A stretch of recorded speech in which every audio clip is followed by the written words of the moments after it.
환란이란 근심과 재앙을 통틀어 이르는 말로 배우 이미영은 자신의 인생이 환란의 연속이었다고 했습니다. 그녀가 어머니 산소 앞에서 말하길 진짜 우리 엄마는 지질이 복도 없는 여자였다. 엄마의 그 박복을 내가 또 이어받은 것 같다. 이게 우리 딸들에게는 가지 말아야 하는데 딸들도 걱정스럽다고 했습니다. 당대 최고의 하이틴 스타로서 최고의 청춘 스타 전영록과 결혼하며 모든 사람들의 부러움을 샀던 그녀가 두 번의 이혼 후 왜 이렇게 사는 게 너무 힘들까라며 화장실에서 샤워기 줄을 목에 감아 나쁜 생각까지 하며 당시에는 귀신까지 보고 빙의가 됐었던 배우 이미영 그녀의 파란만장한 인생에 대해 말해보고자 합니다.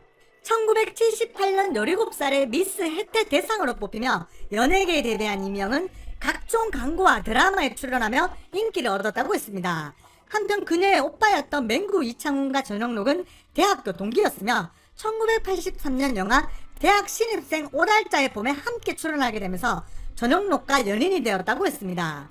이미영이 자신의 인생에서 가장 행복했던 시간을 뽑자면 첫 번째가 미스 혜태 선발대에 대상 받았을 때고 그 다음으로 전영록을 만났을 때였다고 했습니다.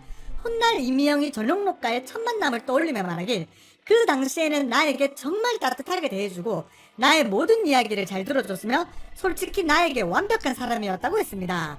그렇게 당대 최고의 청춘 스타와 떠오르는 하이틴 스타의 결혼은 모두의 부러움을 샀지만 그 행복은 그리 길지 않았다고 했습니다. 정확히 12년 후 두 사람은 이혼하게 되었으며 결혼했을 때만큼이나 이혼 소식은 엄청난 화제가 되었고 당시 두 사람을 둘러싼 숱한 루머와 억측이 나돌기도 했다고 했습니다. 훗날 첫 번째 이혼에 대해 이미영이 말하길 사람들이 흔히 이혼할 때 상대가 도박을 했다, 바람을 피웠다, 사업이 실패해 돈 문제였다, 뭐했다 등 이혼의 사유를 말하지만 하지만 사랑을 하면 그 모든 걸 다 포용할 수 있다고 본다. 하지만 사랑이 깨졌을 때는 반대로 상대의 모든 것을 받아들일 수 없는 거다. 그러므로 우리는 서로 간에 사랑이 깨진 거다라고 했습니다. 그리고 이혼하기 전 당시 이미영의 어머니가 함께 거주했었는데 사이 밥해주고 챙기면서 사이 식성을 다 알 정도였고 아이들에게도 호칭만 할머니였지 엄마나 다름없었다고 했습니다. 그렇게 손녀들을 친딸처럼 키우는 할머니가 두 사람이 이혼 후 자식들 남편에게 줘라고 했을 때 정말 가슴이 미어져 너무 힘들었다고 했습니다. 그래서 아이들을 남편에게 보낸 후 이미영이 고백하길 아이들을 남편에게 보내고 나는 1년 동안 매일 술만 마시고 완전히 미친 사람처럼 살았다. 당시 나는 집에 들어오면 제일 먼저 하는 게 TV를 켜고 라디오를 켰다. 왜냐하면 애들을 남편에게 보내고 집에 돌아오니까 집안에 소리가 울렸다. 사람이 살다가 집안에서 다 빠지니까 소리가 울렸다. 그 공허함은 말로 못한다. 세상에 태어나서 그런 공허함은 처음 느꼈다. 보라마 우라마 하고 집에 들어왔는데 소리가 울렸던 그날을 잊을 수가 없었다고 했습니다. 그렇게 첫 번째 이혼하기 그 무렵 신경을 많이 써서 그녀는 30대 초반부터 우울증과 갱년기가 왔다고 했습니다. 이혼 후 뭐 하나 해보려고 사업을 하면 주위에 죄다 사기꾼들만 있었고 그녀가 작은 가게의 대표로 있을 때 결국 홀라당 돈을 다 날렸다고 했습니다. 그 후 사람들이 싫어져서 운둔하기 시작했으며 그 당시에는 이상한 일들이 많아서 결국 귀신까지 보게 되었다고 했습니다. 한날은 후배가 자신의 집에 와 앉아서 이야기하는데 후배 옆에 어떤 남자가 앉아서 울고 있길래 옆에 이 사람은 누구니? 라고 후배에게 묻자 후배가 언니 무섭게 왜 그래? 라고 했으며 이미영이 너 이 남자 안 보여? 이 사람이 안 보여? 라고 했던 그날이 잊혀지지 않는다고 했습니다. 심지어 그녀는 당시 뭐에 씌였는지 빙의까지 돼서 아기 소리를 냈다가 어느 날은 할아버지 소리를 냈다가 남자 소리도 내고 별 소리를 다 했다고 했습니다. 훗날 그녀가 당시를 고백하길 당시 내가 제정신이 아니었다. 누군가가 나를 끄는 것 같아서 환장하겠더라. 왜 이렇게 사는 게 너무 힘들까 싶었다고 했습니다.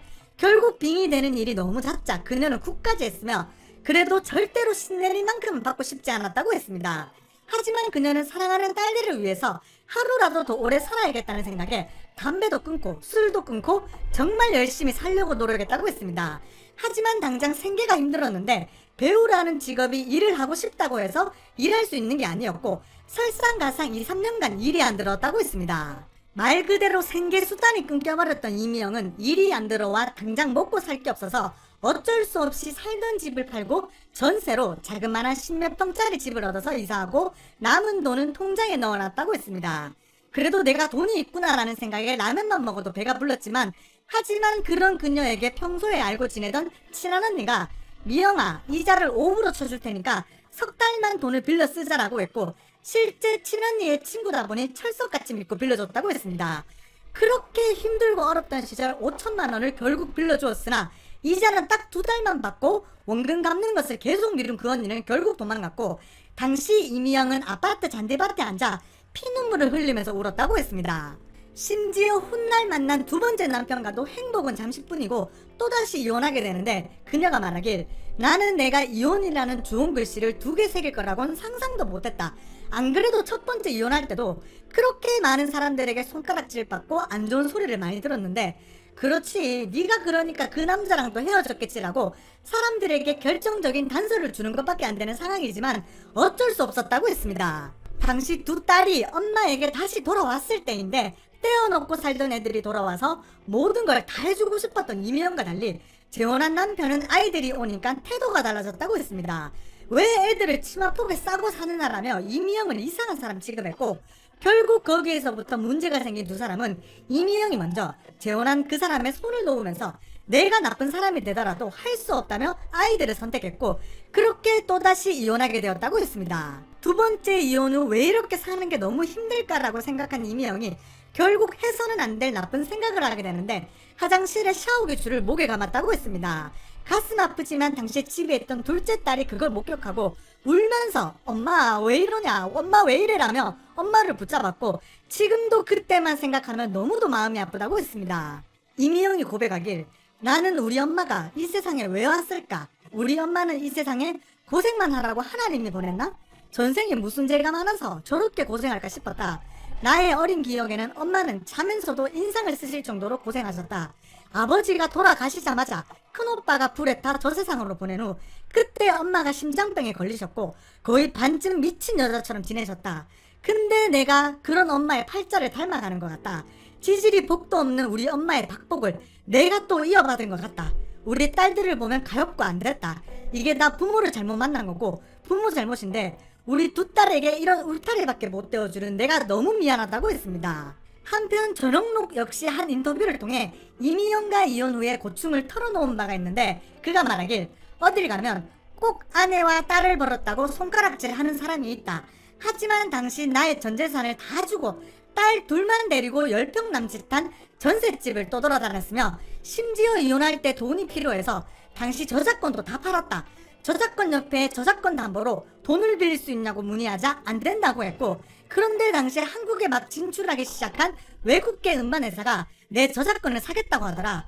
그래서 10년간의 저작권을 팔아서 이혼했다고 했습니다.